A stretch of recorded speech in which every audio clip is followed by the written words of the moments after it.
Sa tingin ko po ay sakdula na ang pagkakapahiya na daw si Bato dahil kahit yung kanyang mga kasamahan sa Senado ay tila naaasar at pinagsasabihan na rin siya na walang patutunguhan nga itong kanyang ginagawang investigasyon na ito tungkol sa PIDEA leaks.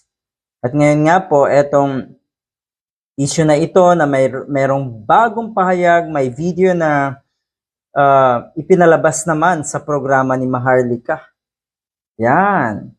Huwag niyo pong sabihin na dapat kayo lagi ang priority dahil nasa demokrasyang bansa tayo. At etong mga resource person mo na sa tingin ko ay pare-pareho kayo ng likaw ng bituka, abay may karapatan din po yung mga yan. Katulad ng madalas niyo i-claim na karapatan nila kung saan nila gustong magpahayag ng kanilang saloobin at magbigay ng kanilang opinyon. Yan kasi, pinipilit mo tong investigasyon na ito, kahit una pa lang, alam mo naman sa sarili mo na walang patutunguhan, na hindi totoo yung mga dokumento na yon.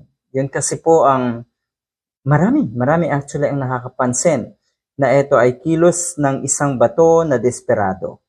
Desperado na di ba? Dahil una, wala na siyang lusot sa ICC, nakikita natin yan. Yun nga, pangalawa, siguro kahit papano ginagawa lang niya ito para meron siyang magawa dyan sa committee na yan na kanyang hinahawakan. Bakit kasi itong si Bato ang inyong itinalaga dyan sa committee na yan? Kahit saang committee yan ibilagay ay magiging bias at walang pakinabang itong isang senador na ito. Ang problema mo, inuuna mo ipalabas or pinalabas doon sa programa ni Maharlika yung video mo kaysa dito sa committee na ito.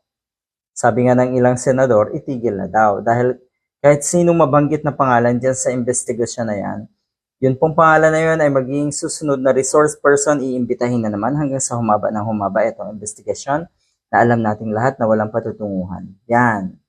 Sabi niya dito, sumasama lang ang loob ko dahil anong tingin mo sa mga tao ngayon? Parang lumalabas na ang committee na ito ay sunod-sunuran sa kung anong pinapalabas ni Maharlika. Yon. Kaya pala nagdadadaldal dahil nauuna daw si Maharlika. Pareho naman kayo. Pareho naman kayong si Digong pinoprotektahan eh. O di ba kayo ang nag-aaway-away? Baka nga drama lang ito na itong mga to. Abay, matindi Ang pinagluloko nyo dito ay ang taong bayan. At sana sa mga kababayan natin, naku, madala na po tayo. Huwag na po tayong magpaloko sa mga ganitong klaseng tao. Ni isa sa kanila wala tayong dapat paniwalaan.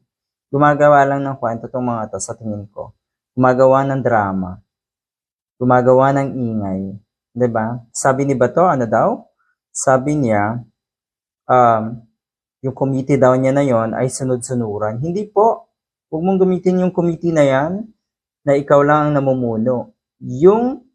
Ikaw mismo ang totoong sunod-sunuran. Alam naman natin, bilang senador etong si Bato, alam natin na sunod-sunuran siya sa mga taong katulad ni Digong, sa mga taong katulad ni Kibuloy.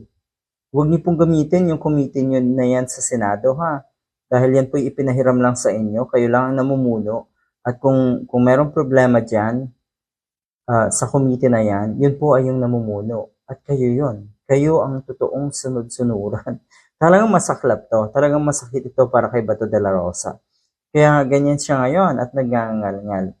Ang huling balita natin ay ang mga senador nga daw ay binabanata na siya na ang investigasyon nga na yan ay siguradong walang patutunguhan, aksaya lang ng oras, aksaya ng pera ng taong bayan, marami pang nasasayang na kung ano-ano.